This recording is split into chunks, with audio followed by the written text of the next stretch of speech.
Chinese are, I think, far ahead of the Americans. Last year, the United States built around 5 ships. China built about 1,500 ships. It takes, on average, 5 or 6 years for an American automaker to think of a new model and then release that model onto the streets. In China, the speed of iteration is much closer to 18 months, moving 3 times faster than the Americans. Last year, China built about 300 gigawatts of solar power alone. The US built about 30 gigawatts. China right now has 40 nuclear power plants under construction. The United States has 0. Who is going to be a clear winner? Right now, it looks like the US and China are both very intent on losing. Both these countries making very big mistakes, self-beatings, and try to hobble themselves. My name is Wang. I am the author of Breakneck, China's Quest to Engineer the Future. I'm also a research fellow at Stanford's Hoover Institution. For 6 years in China, I was a technology analyst at an economic research firm called GovCal Dragonomics. And what I was really trained to do was to think about China through the lens of political economy, everything that it wants to achieve, especially in the realm of technology.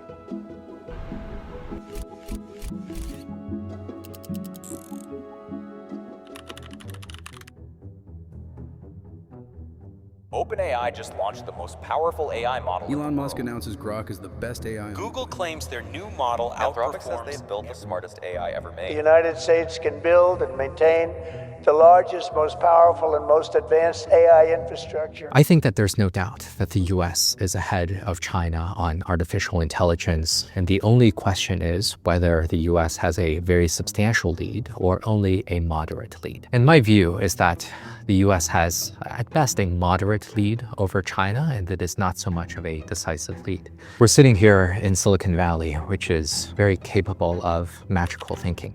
But I think that the Silicon Valley sort of magical thinking does not translate very well to Washington, D.C., which engages in all sorts of magical thinking about how it could outcompete China. If it could only have somewhat better artificial intelligence, which could really promote a decisive strategic advantage because the US will be able to invent superintelligence and the Chinese will not. That is a category of magical thinking which does not seem very compelling to me because they assume that China will not be able to catch up pretty quickly. Every country is complex, and a country as big as China with about 1.4 billion people is especially complex. One of the things I really appreciated after spending years living in China was just how different its 3 main economic hubs feel. Beijing was a city that we in Shanghai called Western Pyongyang, because it is just so centralized, it is so Stalinist, defining the political system. See so much of these concrete buildings with these dust storms. Shanghai, which is much more of a commercial hub. In Shanghai, we refer to ourselves as the Paris of the East, much more designed by the French, with these leafy boulevards, cafe-lined streets, much better weather. The Southwest, which is much more defined by regional beauty, a lot of different mountains, very distinct personalities, amazing ethnic diversity. And that is something in which China is somewhat similar to the United States, where we're speaking from the San Francisco Bay Area. It is very, very different from New York City, which is still very, very different from Texas, which is different from Washington, D.C. That's something that really brings to mind the differences between China as well. I think that the Chinese economy is incredibly competitive. And my view is that if you're selling any products, China is the most competitive economic system in the world. By most indications, it looks like China is in fact far ahead of the United States, because what we have seen with the Chinese companies is that they have actually produced a lot of excellent models in spite of pretty substantial export controls that the US government has asserted by now close to a decade on some of China's leading firms. And China has produced a lot of models which are not substantially behind a lot of the American alternatives. The Chinese companies are producing open source models. They seem to be more cheaply run. If we're taking a look at some of these particular video generation models coming out of China, they seem to be maybe even ahead of the United States. If we look a little bit beyond just who is making the best models right now, well, it doesn't look to me like China is substantially behind at all. What is far more important, perhaps, in the next few years as we start to deploy AI is that China is just vastly outbuilding the United States in electrical power. So China is building so much more coal, so much more nuclear, so much more solar and wind than the United States. Last year, China built about 300 gigawatts of solar power alone. The US built about 30 gigawatts. China right now has 40 nuclear power plants under construction. The United States has 0. China is made up of some of the most advanced factories in the world today. What they have are these things that they refer to as dark factories. Essentially, it is dark because most of the lights are off, because you hardly need any human workers, in which everything is very well automated. But it is not just these dark factories that matter so much. I think that we don't have to take a look at these glistening, most advanced factories. What really defines the backbone of Chinese manufacturing are the broader masses of factories that are able to make iPhones, consumer electronics, electric vehicles and their batteries, in which the Chinese are, I think, far ahead of the Americans in terms of all sorts of manufactured products. China has these very well-developed production ecosystems. So for any part that you care to name, all of these factories, whether it's batteries, whether it's sensors, they're all right next to each other, in which the factory managers can just go next door and have another part. China has these dense networks of workers. It's about 70 million workers in manufacturing. So you have mass workers, you have medium-skilled workers, you have very high-skilled engineers, or probably the most skilled engineers in the world today. These sort of disparities can become a little bit scary. When you combine all of these sort of things, I'm not sure if this is much less valuable than the US, which is able to build more sophisticated models by every measure. But how much is that greater sophistication really worth? I'm not sure. I would trade it for a much more vibrant industrial manufacturing ecosystem. China's leadership is made up of a lot of engineers. And for the most part, I think that the engineers have done a good job in terms of promoting physical dynamism in the country. If you are growing up in China, probably 20 years ago, your city had no subway lines. And now you can have maybe a dozen, maybe 24 subway lines to get around. China built its very first high-speed rail system about 15 years ago. And now it has about twice as many high-speed rail lines as the rest of the world combined. And so having the sort of really tall bridges that connect villages, having subways, rail, electrical power, a manufacturing base, these are all good things that the engineering state has been able to produce. But there is a problem with the engineering state.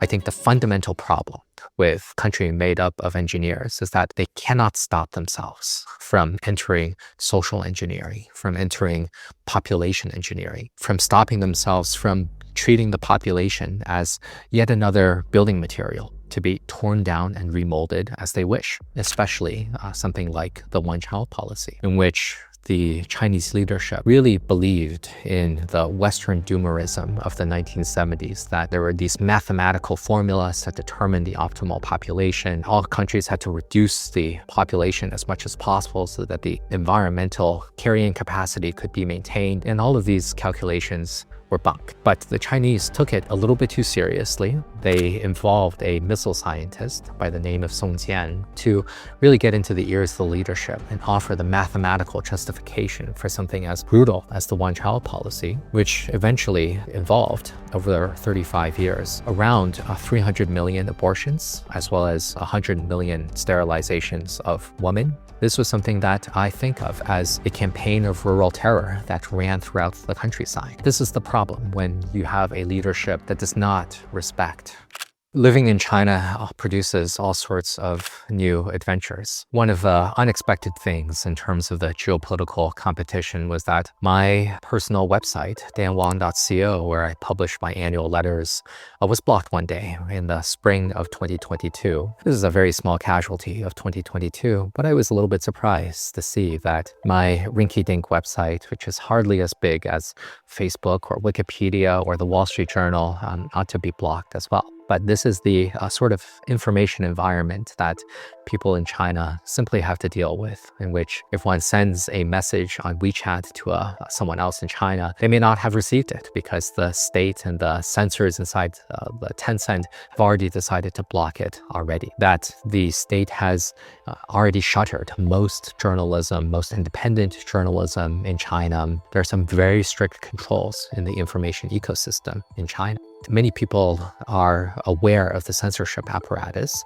And there has been this wonderful analogy produced by a professor named Perry Link, and this metaphor of an anaconda in a chandelier. So imagine if all of us are sitting around a dinner table with a chandelier above us.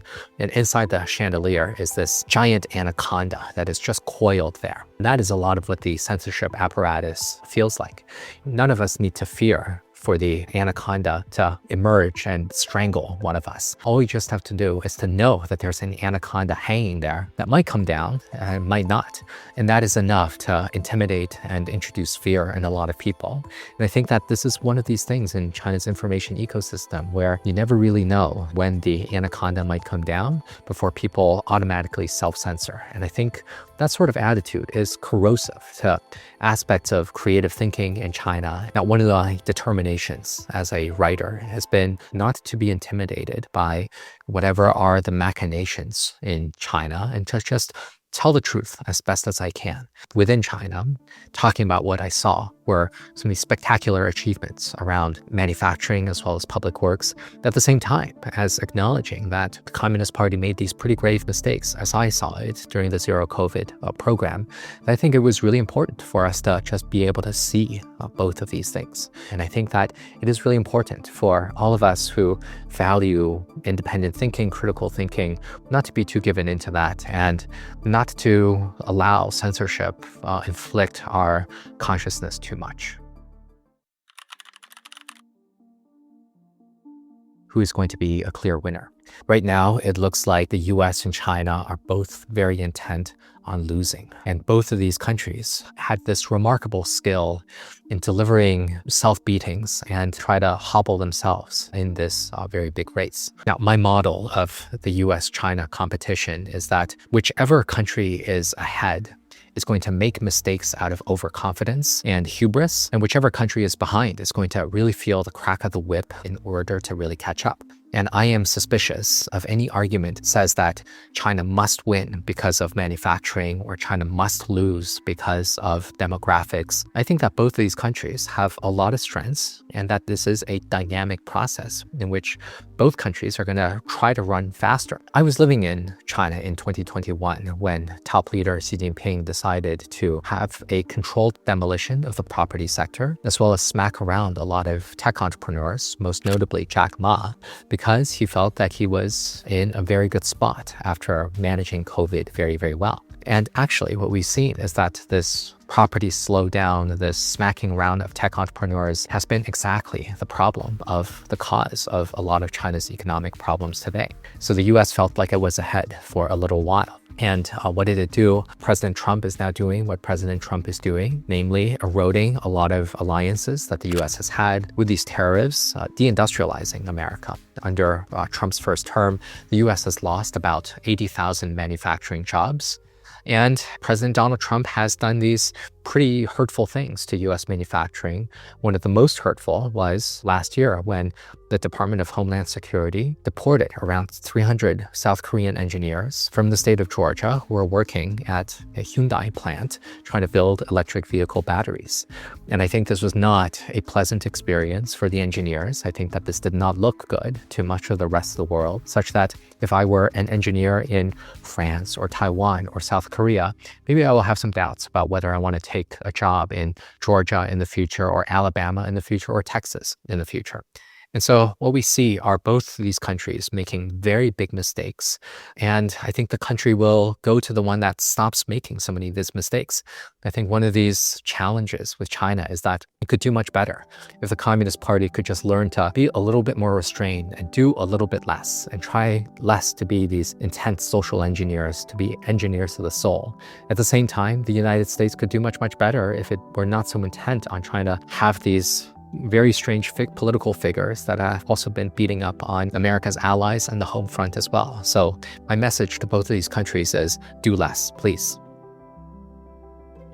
So I think a decade from now, the label of made in China is going to be viewed as excellent quality in the way that made in Germany, made in Japan has been viewed as excellent quality. I think over the next 10 years, the future of manufacturing is going to move more and more towards China. Silicon Valley founders have been some of the most inspirational hardest working, most ambitious people ever in history. And they have been rewarded for it by driving a lot of economic value. But I would say that Silicon Valley has not necessarily delivered value throughout the rest of the country, in which feels that the entrepreneurs in California are very, very different from that. That's not usually Silicon Valley's fault. That is the fault of the San Francisco government, the California government, the American government, which have not been able to deliver some of these basic services that people want, like orderly streets that are clean, that do not have too much crime, in which people feel that they can have affordable housing, in which they feel that they are living in a growing, thriving country. Instead, the California government has driven a lot of people away from the state of California. Net out-migration from California, especially to states like Texas and Arizona, have been pretty considerable. So there are all sorts of deficiencies with the US, and I hope that the Silicon Valley founders can also think a little bit more broadly and be supported by the politicians and deliver these benefits to ordinary Americans who don't always feel that they are very well connected to some of these strange people here in Silicon Valley.